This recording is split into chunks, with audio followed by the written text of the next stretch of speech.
Yashodanandana Brajajana Ranjana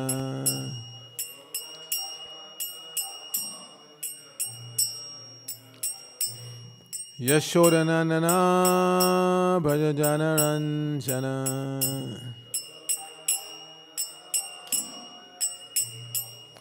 Jamuna Tira Vanachari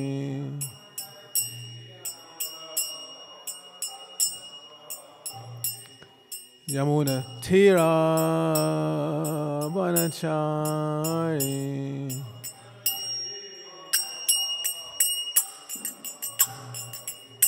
Jaya Radha Madhava Kunja Vihari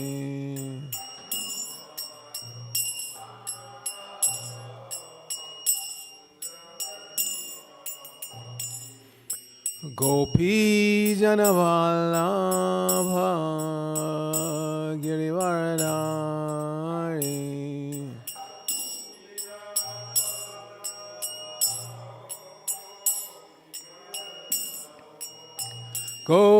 Gopi Janavallabha Girivaradari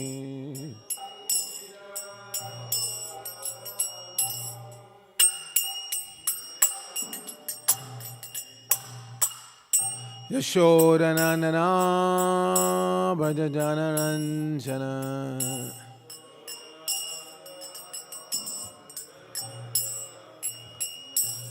Yashodanandana Brajajana Ranjana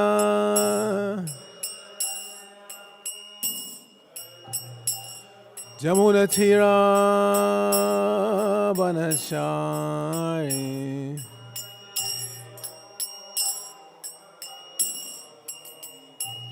Yamuna Tira Vanachari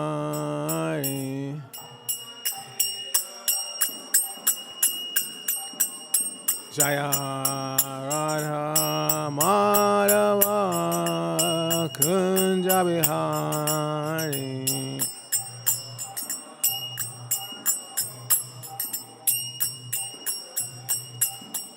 Jaya Radha Madhava Kunja Vihari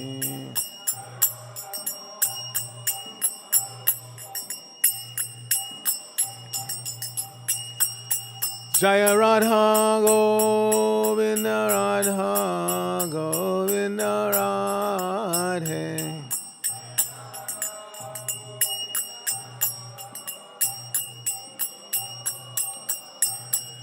Jaya Jagannatha Jaya Jagannatha Jaya Baladeva Jaya Subhadra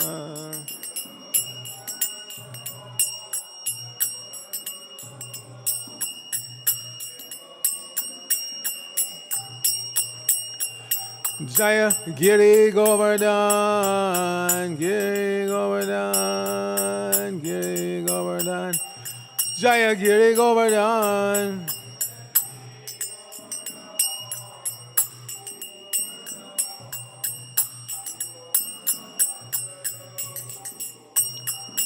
Jaya Gauranitai Gauranitai Gauranitai Jaya Gauranitai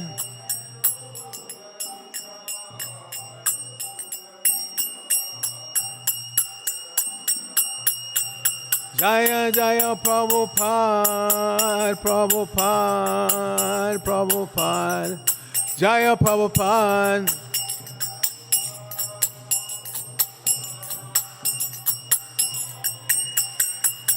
Jaya Jaya Prabhupada Prabhupada Prabhupada Srila Prabhupada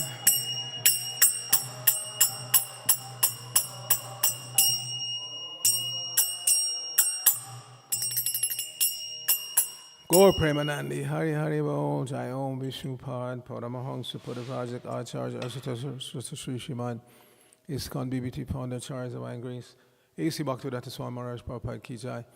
Nitya Lila Pavishna Om Vishnu Padasavaya Greshila Bhakti Siddhanta Saraswati Thakur Prabhupada Ki Jai Ananta Koti Vaishnava Vrinda Ki Jai Namacharya Srila Haridas Thakur Ki Jai Prem Se Kahosh Krishna Chaitanya Prabhu Nityananda Shri Advaita Gadadhara Shivasari Gaur Bhakta Vrinda Ki Jai Shri Shri Radha Krishna Gopa Gopana Shama Kunda Radha Kunda Giri Govardhan Ki Jai Shri Braja Mohammed Nama Nama Ki Jai Shri Navadvip Mayapur Dham Ki Jai Shri Chal Jagannath Puri Dham Ki Jai Ganga Mai Ki Jai, Jamuna Mai Ki Jai, Bhakti Devi Ki Jai, Shrimati Tulsi Maharani Ki Jai.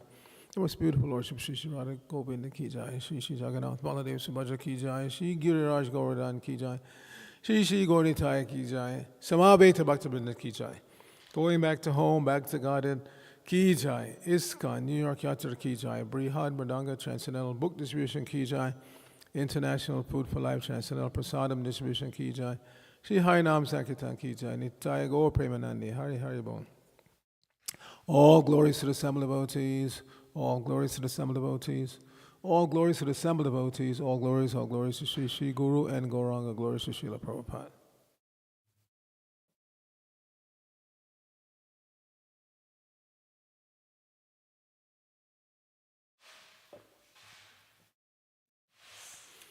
Narayanam Namaskritya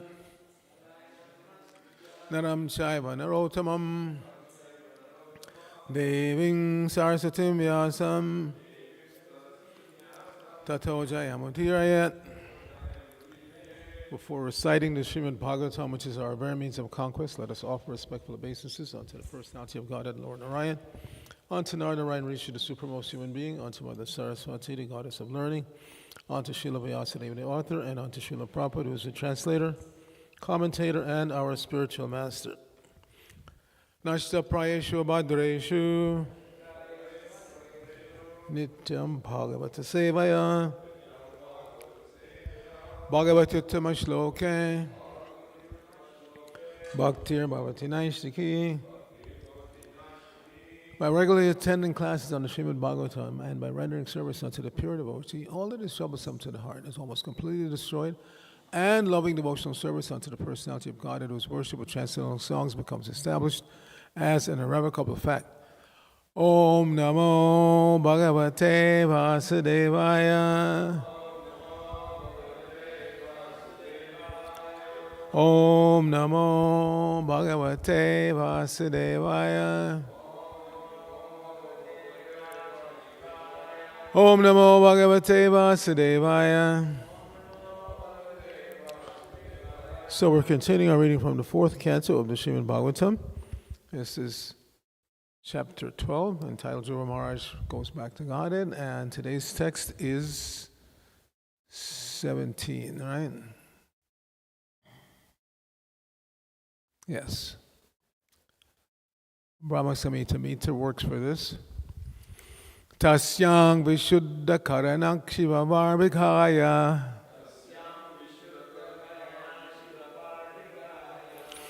Padvasanang Jitamarun Manasa Hritakshaha Stule Dadhara Bhagavat Pratirupa Etad Jayang Stad'a Vyavahito Vyasrijat Samadho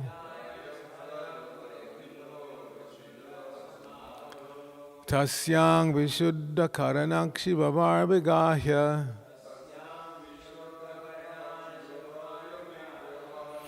Padvasanang Sitamarun Manasa Hritakshaha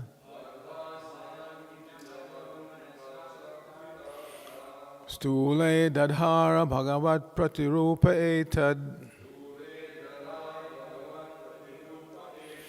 Jayang Stad'a Vyavahito Vyasrijat Samadho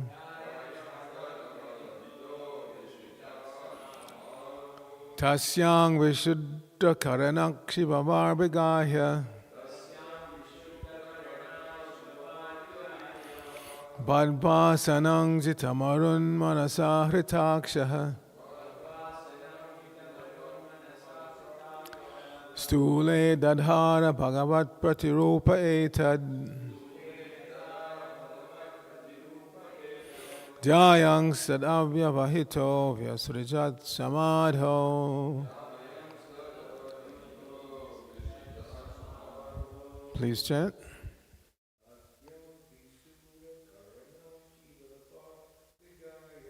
Tasyang Vishuddha Karanak Shivavar Vigahya.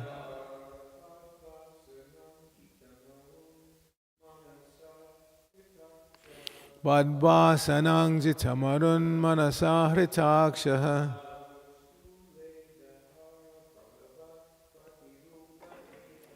Stule Dadhara Bhagavat Pratirupa Etad.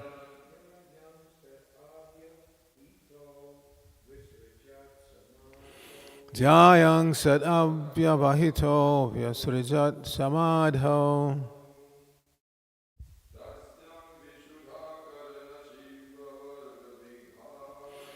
Tasyang Vishuddha Karanak Shivavar Vigahya.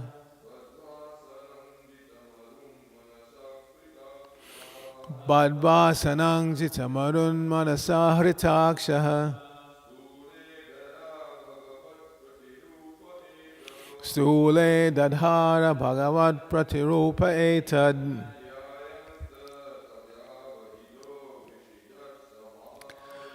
Jayang Sadavyavahito Vyasrijat Samadho.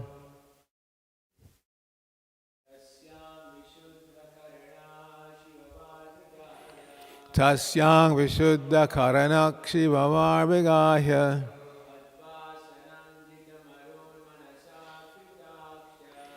Badvasanang Jitamarun Manasa Hritakshaha. Stule Dadhara Bhagavat Pratirupa Etad.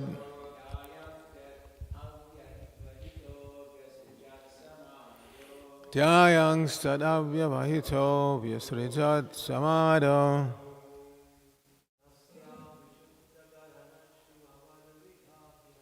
Tasyang Vishuddha Karanak Shivavar Vigahya. Badvasanang Jitamarun Manasa Hritakshaha. Stule Dadhara Bhagavat Pratirupa Etad. Jayang Sadavyavahito Vyasrijat Samadho.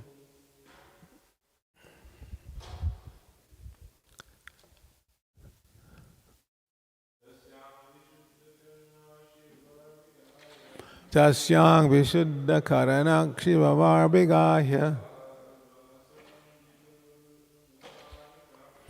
Badvasanang Jitamarun Manasa Hritakshaha. Stule Dadhara Bhagavat Pratirupa Etad. Jayang Sadavyavahito Vyasrijat Samadho. So synonyms: Tasyam in Barak Ashrama, Vishuddha, purified. Karanaha, his senses. Shiva, pure. Vaha, water. Vigahya, bathing in. Bhadva, having fixed. Asanam, sitting position. Jita, controlled. Marut, breathing process. Manasa, by the mind. Aharitya, withdrawn. Akshaha, his senses. Stule, physical. Dadhara, he concentrated. Bhagavat Pratirupe, on the exact form of the Lord. Etat, in the mind, sorry. The Jayan, meditating upon. Tat, that. Avyavahitaha, without stopping. Vyasvrijat, he entered. Samadho, into trance. Srila Prabhupada's translation for this verse. In Bhadarkashrama, Dhruva Maharaj's senses became completely purified because he bathed regularly in the crystal clear, purified water.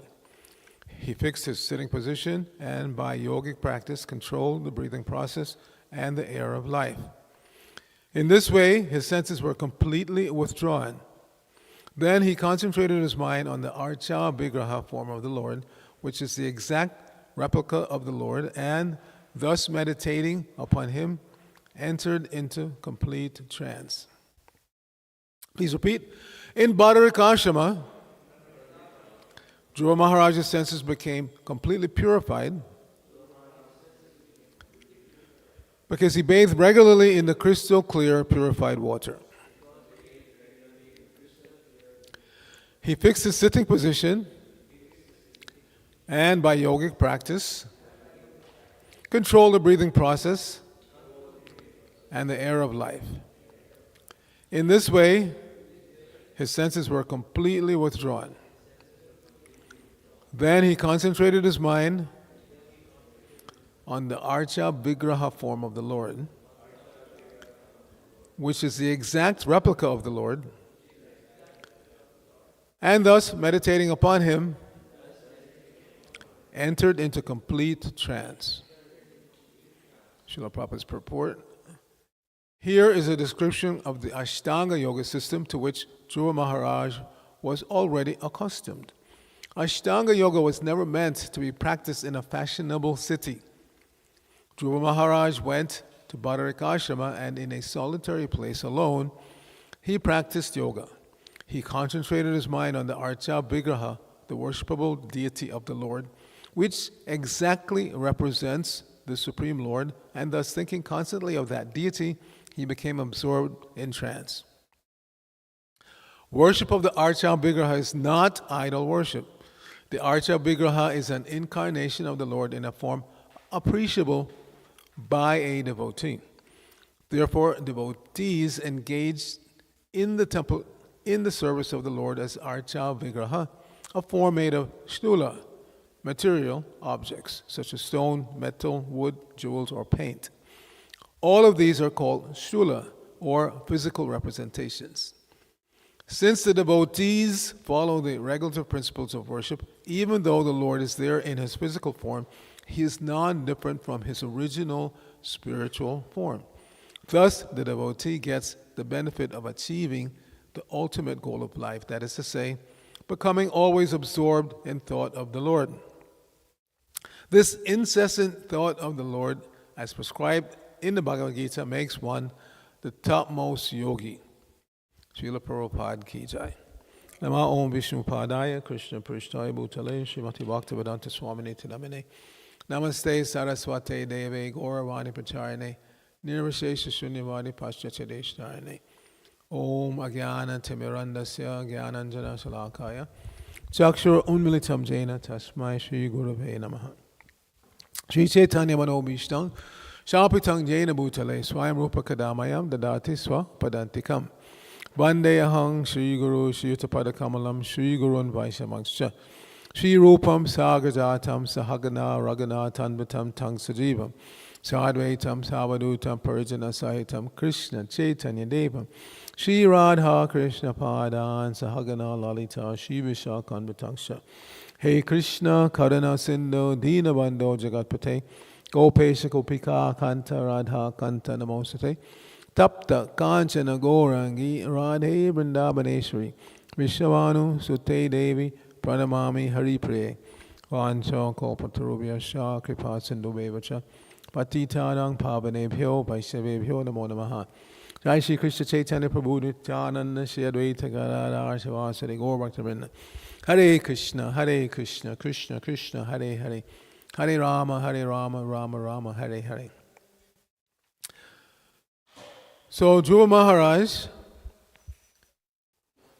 Prabhupada states, became completely purified. Does that mean that he was not pure? We know from the narration of this pastime of Dhruva Maharaj. As a matter of fact, I just happened to, because I just recently reprinted the Srimad Bhagavatam, I happen to have the picture section on this computer, so we can take a look.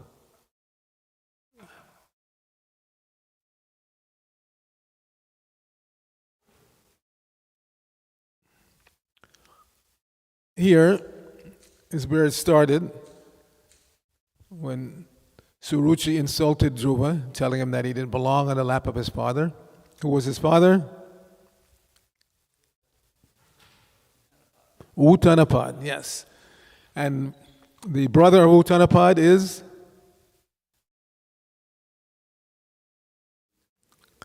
Priyavrata.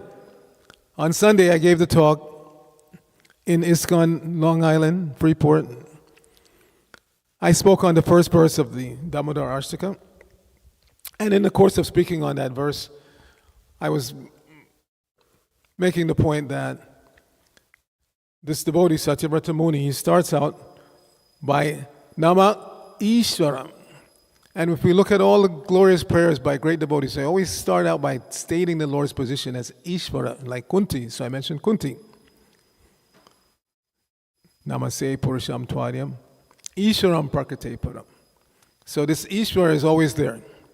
Why? Why do the pure devotees always start out with mentioning that the Lord is Ishvara? For our benefit. They know. It's not that Kunti didn't know or Satyavrata Muni didn't know. They want to establish the fact that they're worshiping the Supreme Being, not just some ordinary being. Lord Brahma and Brahma Samhita. Ishvara Parama Krishna Satchidananda Vishwa. This Ishvara concept is very important. And Prabhupada drove home the point many times that it's also in relation to ownership. Every one of us thinks that we own something, a car, a house, even other living entities like animals or even human beings. In many cultures, still to this day, they think that the parents own the children. You are mine. But Prabhupada said, if you don't have control over something, then you can't say you really own it. And none of us have complete control over anything here, because everything is controlled and owned by the Lord. That's the Ishavasya principle. Ishavasya Vedam Sarvam. Everything is animate and inanimate is controlled and owned by the Lord. And then we need to remember that. That's why the pure devotees always remind us, Ishvara, Ishvara, Ishvara. You may be a little Ishvara for some time. Sometime you have some control over some fraction of the Lord's energy, animate or inanimate. But ultimately, Ishvara Parama Krishna. Krishna is the supreme controller. So, I made the point that all of these facts and figures about personalities in the Srimad Bhagavatam are there to get us to absorb our minds. Otherwise, the mind has to have some occupation. If we don't fill it with the facts and figures of Srimad Bhagavatam, Bhagavad Gita, Nectar of Devotion, Chaitanya Charitamrita, then naturally we fill it with all kinds of unimportant, even detrimental facts and figures, personalities. So Uttanapad is the father, Priyavrata is the uncle, and he had 3 aunts. 3 of them. Who remembers? The 3 sisters of Priyavrata and Uttanapad. Prasuti, Akuti, and Devahuti. And Devahuti got married to whom? Kardama Muni. And then she had 9 daughters, so those are Dhruva Maharaj's cousins. And she had 1 son. Who is that 1 son? Kapila Dev. So Kapila Dev is cousin of Dhruva Maharaj.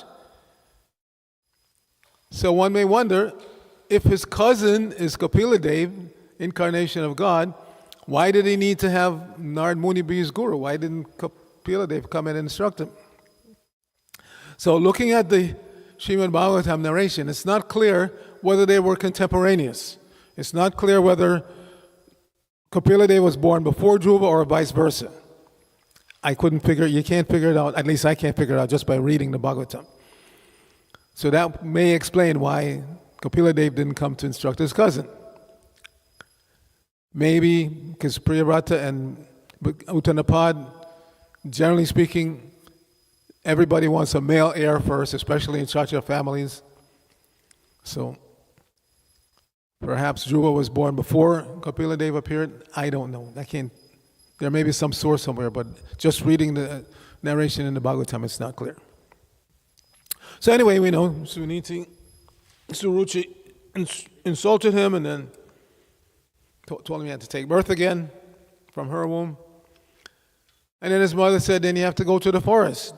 God can help you, but sages go to the forest. So this is that painting here. Dhruva goes to the forest, Narada Muni comes, tests him, and then gives him the Ashtanga Yoga process for realizing God. And he was so serious that he accomplished that within 6 months. So the Lord appeared to him, came on his carrier, Garuda. Who can carry? Lord Vishnu. Lord Vishnu. You cannot estimate how heavy is Lord Vishnu. And because Guru represents Lord Vishnu, Guru means heavy. In the Mahabharata, you'll find an incident, I think it's in the Adi Parva, maybe the Sabha Parva. Anyway, where some sages, they asked, or one sage asked, Garuda, how strong are you? We have heard that you're extremely strong. How strong are you? And what was Garuda's answer? He said, if you took everything in this universe, the whole universe full of its planets and mountains and oceans, if you took all of that and hung it on one of my wings, I wouldn't even know it's there. Just imagine. We get excited if somebody can lift 200 kgs or 300 kgs, but who can carry the entire universe and not even know that it's there? So that's the strength of Garuda. So Dhruva Maharaj fell flat in front of the Lord, couldn't say a word. The Lord touched him with his lotus flower, and then he spoke eloquently. But then he said, I was looking for broken pieces. Swamin Kitar Tosmi, Varam Nayache. I was looking for broken pieces of glass. In other words, he wanted material benedictions, but now he realized after seeing the Lord. But the Lord said, no, I will give you your material situation. So he gave him a situation where he was ruling for 36,000 years. And as was stated in one of the previous verses, that meant he had everything. Access to all kinds of children, wife, pleasure gardens, everything was there. But at some point, he renounced it all.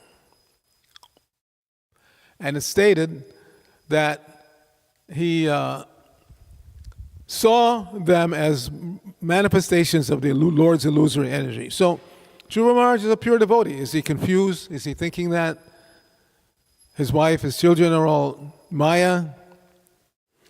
Not necessarily, but the wife and children are not the external forms. This is our problem. We see only the external forms.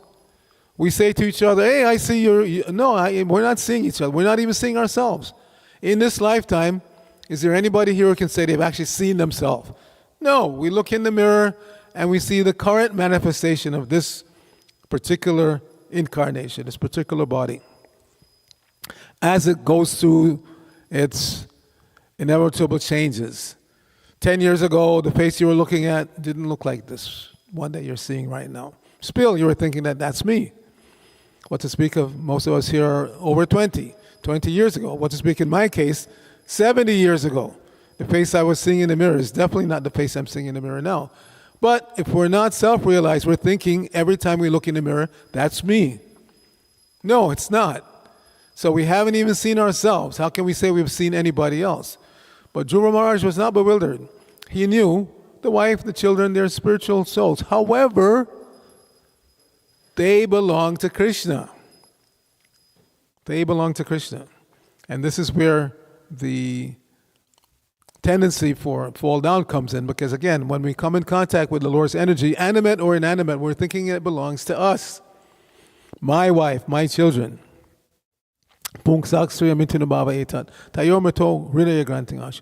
Atak Greya Kshetra. Sitapta Vidya. Janasya Mahoyam Ahang Mameti. Because of attachment to the material energy beginning with attraction to the opposite sex, we develop this misconception of I and mine. This body is me, and everything in relation to the body is mine. And therefore it becomes difficult to leave. Therefore the great souls, they set the example that at a certain point in life, no matter how much you have, he had everything material that you could desire, but he turned his back and went to Bhadrik Ashram. Now, is that insensitive? Why didn't he invite the wife to come along and maybe take the children along? And no, the pure devotees, although there is feeling there, there's emotion, there's attraction, still the topmost attraction is to Krishna. And the prime example is the Pandavas, that they all were attracted to their wife Draupadi. She was a great devotee. Why not? They were attracted to everything. There's attachment even to the horses, the elephants, everything is there. But when it came time to go back to Godhead, it's stated in the Bhagavatam, they walked out of the palace without even looking back. And the women in the palace, Kunti, Draupadi, they only realized what was happening by seeing them leave. So it's not that they were insensitive, they had no feelings for them, but their attraction to Krishna supersedes all other attractions. And that's how we can test our advancement. Are we more attracted to Krishna and Krishna Seva than anything else or anyone else? That's how we can easily test our advancement. As we know, before he left, this other incident occurred where the Yakshas killed his brother. And he, as a Kshatriya, had to do something about it. Not that any citizen that's killed unnecessarily, the king, the emperor, the ruler, has to do something about it. So what to speak of his own brother? But he went a little bit overboard. He was, as Prabhupada said in one lecture, he was killing the Yakshas like anything. But when he was asked by superior authorities to stop, he stopped. And that's also another indication of an advanced soul, an advanced devotee. That when a superior, first of all, you recognize that there are superior authorities. Sometimes along the way we get to the point where we see our peers and we see those who are less advanced, but we don't see anybody superior. We don't see anybody superior. But no, there's always superior authority. And one should be willing to hear from superior authority. One should be eager to hear from superiors. And that's another test. If we're not eager to hear from superiors, then there's something wrong in our prosecution of devotional service. So if you're in a place where there are no physical superiors, then there's always Prabhupada. Prabhupada is always superior. We take Prabhupada's books, we hear from him. We have some doubt about something, we look it up. Some devotees took the trouble of creating our Shikshamrita, where they took Prabhupada's teachings and letters and conversations and organized them by topic. So if you want to know something about Grihastha Ashram, you look in Shikshamrita. You want to know something about Brahmachari Ashram, you look in any topic that comes in. First of all, consult Prabhupada. What's Prabhupada's mood? Not that I have to figure it out myself. That's not acceptable in the devotional path. Unless the spiritual master orders you, like when Prabhupada came to New York, and he wanted his devotees to start publishing his Back to Godhead magazine, so they got that mimeograph machine, and they didn't know anything about it. So Prabhupada said, Krishna will instruct you, Krishna will guide you. Nowadays, of course, we have the internet. If you don't know how something works, you just Google it, and you can find an instruction manual. But in those days, it wasn't so easy. So gradually, they figured out how to do everything. But in general, we don't want to figure anything out. We want to hear from somebody who already knows, somebody who's been doing it. And that, one of the topics in today's purport is the arts of Vigraha. So when we're worshiping the Lord, serving the Lord, don't try to figure things out. If you're given a service to do, find out, is there anybody else who's done this before? And consult them. Cooking. Cooking is not something that we should, speculate on. There's so many recipes given by advanced devotees. Learn the recipe. A few days ago, today's what, Thursday? It wasn't yesterday, it wasn't Tuesday, I think it was Monday. Arjunananda cooked. What a wonderful Raj Bhog. There were so many preps, I didn't try them all, but the ones that I tried were like over the top. So obviously he's not speculating. You don't speculate and come up with those kinds of preparations. Everything according. Sometimes, again, neophyte devotees, they go in the kitchen and just see whatever's there and just throw it together and call it a subject. But that wouldn't fly with Prabhupada. Prabhupada wanted specific things. Today I want sukta. today I want palak paneer, like this. So you can't speculate. You have to do exactly. And if you don't know, consult somebody who knows. So I jokingly told Arjunananda later in the day when I saw him, I said, don't ever get married. Because if you cook like this for a wife, she will never let you take sannyas. But yes, we have to become expert. If we are really concerned about pleasing the archbigger form of the Lord, non-different from the Lord, it's the Lord Himself, then we have to, Prabhupada said, within 7 years, you should become expert in any service. Deity worship, book distribution, prasadam preparation, anything. You should be expert within 7 years. So Dhruva Maharaj, although he was practicing Ashtanga Yoga, which externally may seem not connected to the archa form, internally he was meditating on the archa form of the Lord. So we have the benefit every day, great good fortune, of being able to come in front of the archa form of the Lord, Sri Radha Govinda, and serve them, meditate on them, do everything as an offering to them. This is the whole point. And because of that, Dhruva Maharaj eventually will go back to home, back to Godhead, because of his absorption in the form of the Lord. The Lord is not formless. Again, especially in the West, people don't understand this deity worship. They call it idol worship. And in a way, you can't blame them, because their experience when they come in contact with people who worship deity forms is usually, it's not being done properly. It's being done casually. It's being done, again, not according to Shruti Smriti Pancharajik. They're just doing something once in a week, once in a month. They come and they put some fake garland on some deity form and they, that's not deity worship. That is idol worship. But they have to be taught, informed, that there is real deity worship when the form of the Lord is properly installed, following the recommendations of the Shastra, when the pran pratishtha is performed, and when the Lord's form is therefore, starting at that point, worshipped as the Lord Himself, as we do here in this temple. We may not have full realization that this is the Supreme Personality of God, but we follow the instructions of the spiritual master, and we try to worship Him to the best of our ability in that mood, meaning putting the Lord to rest, waking Him in the morning, dressing Him, feeding Him. This is deity worship. This is Archa Vigraha. But again, most of the world, I just saw online last night, the King of England and his wife went to visit some Hindu temple in London. And just from the pictures, you can tell these people are not really involved in deity worship. And therefore people, when they go to a temple like that, they leave with the impression that this is idol worship. Not to pick on any particular organization out there, but the majority of them, they're not following the strict process mentioned in Pancharajik Vidhi. How to install the deity, how to worship the deity properly.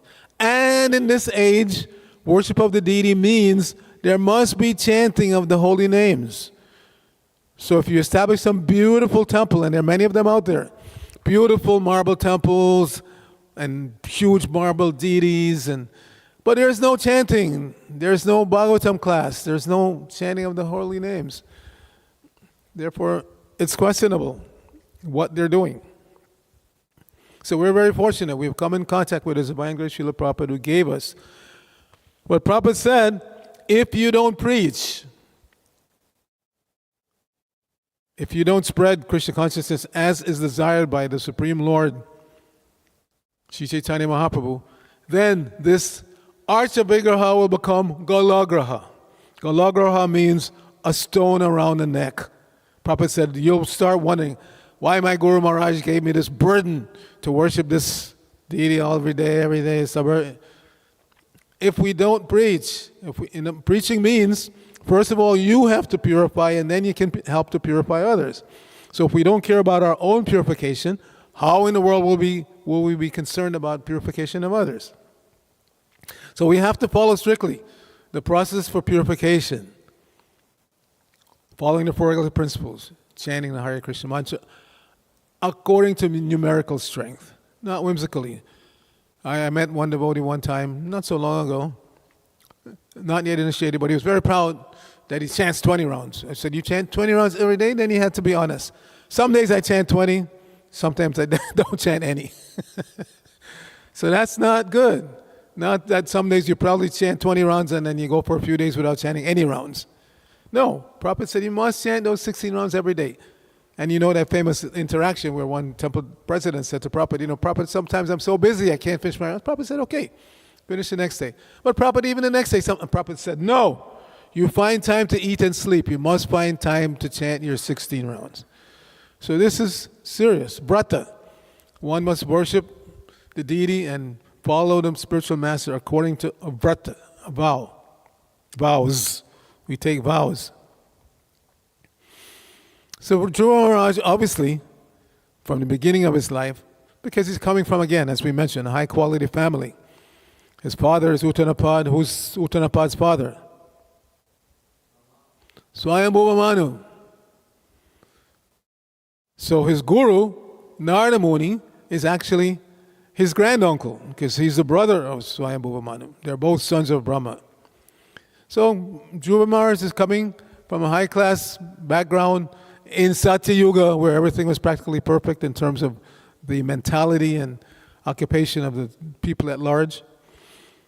So we are not so fortunate. We're not so fortunate. In Kali Yuga, Kalau Suja Sambhava. Everyone, because there are no sanskars properly followed, take it that everyone but birth is a Shudra. And then they can be trained to become qualified Brahmanas, Vaishnavas. So we have to want to be trained properly, and when we are properly trained, we can pass that training on to others. And it's very easy. Prabhupada has given the formula. You don't, again, have to scratch your head how to do it. Book distribution, prasadam distribution, Harinam festivals. That's it. And, of course, proper worship of the deity in the temple.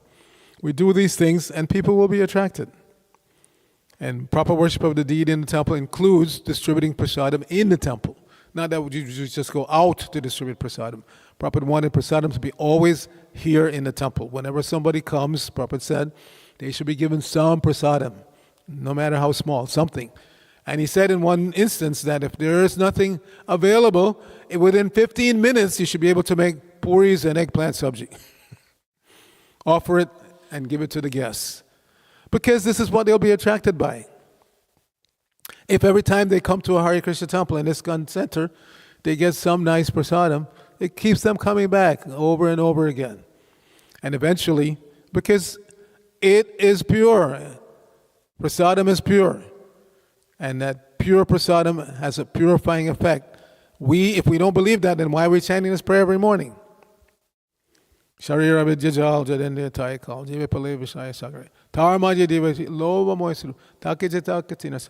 Krishna Bharadayamar Kodi Bharijava, Swaprasad Anadilabai. Say an Amrita Paul Radha Krishna Godaga. Pray Meda Kochitani. We're praying to the Lord to purify us by this. You've given us this prasadam just to control the tongue. And when the tongue is controlled, then one can make rapid spiritual advancement. So we are given this task. Not a burden. It's only a burden if we're not following properly and not serving in the right mood. We're given a task of maintaining this deity worship, maintaining this Bhagavad Marg, preaching according to what's there in the. Again, we don't have to speculate. Just repeat the Dhruva Maharaj pastime exactly as it's there in the Bhagavatam. No speculation required.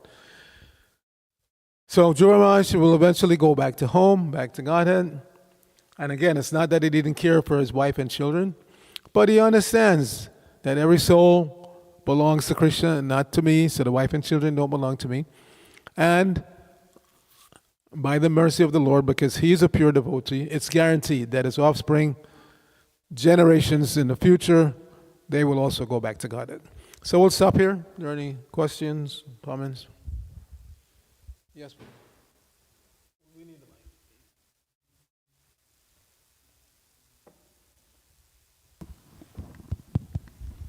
mic. Hare Krishna. Just one of the final points you're making, Srila Prabhupada talking about japa, and then also just the principle of if there's something that you don't understand, to inquire from superiors, just in that kind of element. I was speaking with someone the other day who shared about, there was some sangha they had come across of devotees who had their own kind of ideas about japa, essentially that it wasn't essential.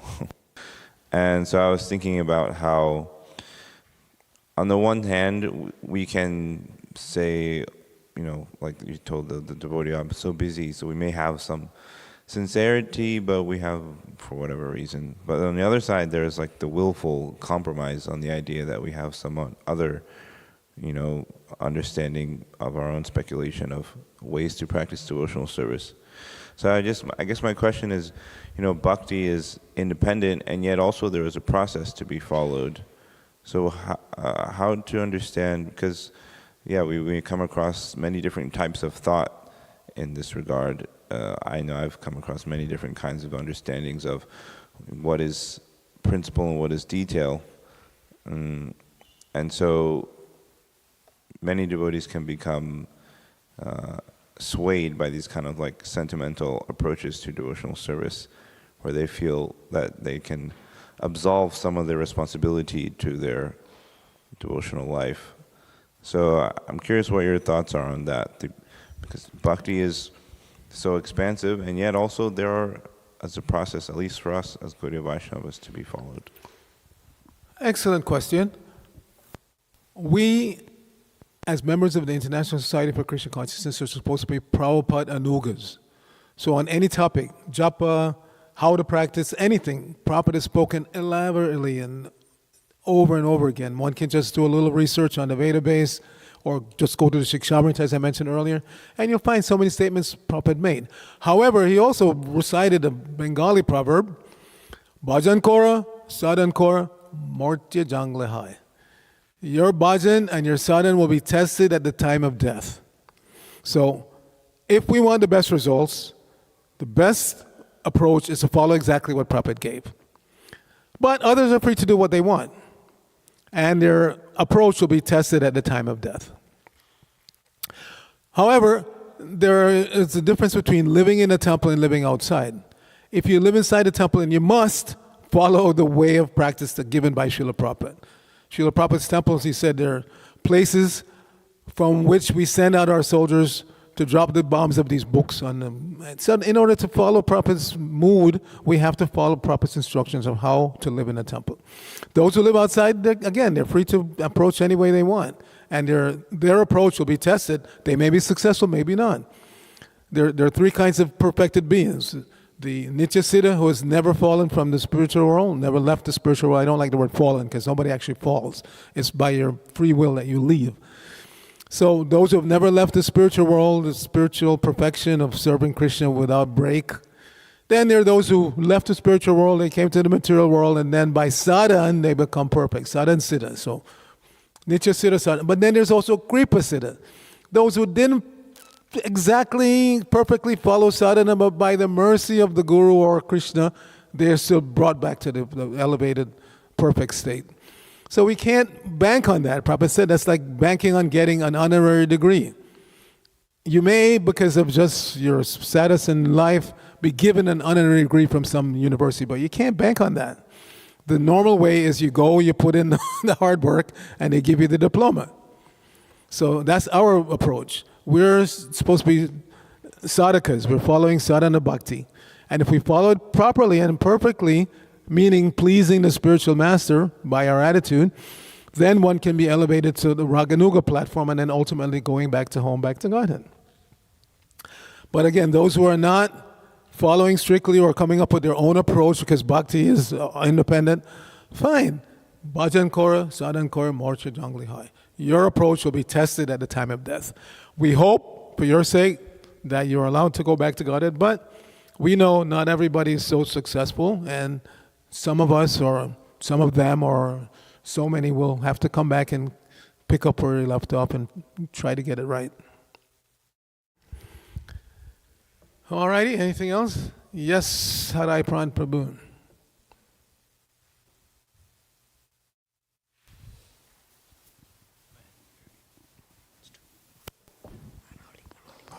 Hare Krishna, Prabhu. Haribol. Thank you for the class. You mentioned the point about Gala Graha, that the deity sometimes, if he said, why has a spiritual master given me such a heavy weight? But on one hand, it seems that the two things, especially as temple residents, that we, the more people for deity worship, the less people to go books or preach. And I guess in Prabhupada's time, it was, Prabhupada said, leave one person in the temple, lock the door, and everybody go on book distribution Harinam. But it's sometimes, it seems like a precarious balance that we can all stay in the temple, and it's glorious that we serve the deity, but also we need people for the outside. So how do you recommend kind of balancing that? So therefore, we need to elevate more and more devotees to the platform of second initiation, Brahmana, because Brahmanas are required for worshiping the deity. Now, in the early days, obviously, things were not so elaborate as they are now. But when you have established deities like Radha Govinda, there has to be, again, 6 bhoga offerings, there has to be the putting to bed and waking up. And in some temples, there's even more. Just like in New Dwarka, they dress Rukmini Dwarkadish 3 times a day. They put in, after the afternoon rest, they get a new outfit. They're dressed in a different, and then at night they get their pajamas, and then again in the morning for greeting, Shringara. So, it can be very elaborate. And to keep that going, you have to have a cadre of second initiated devotees, so it doesn't become a burden.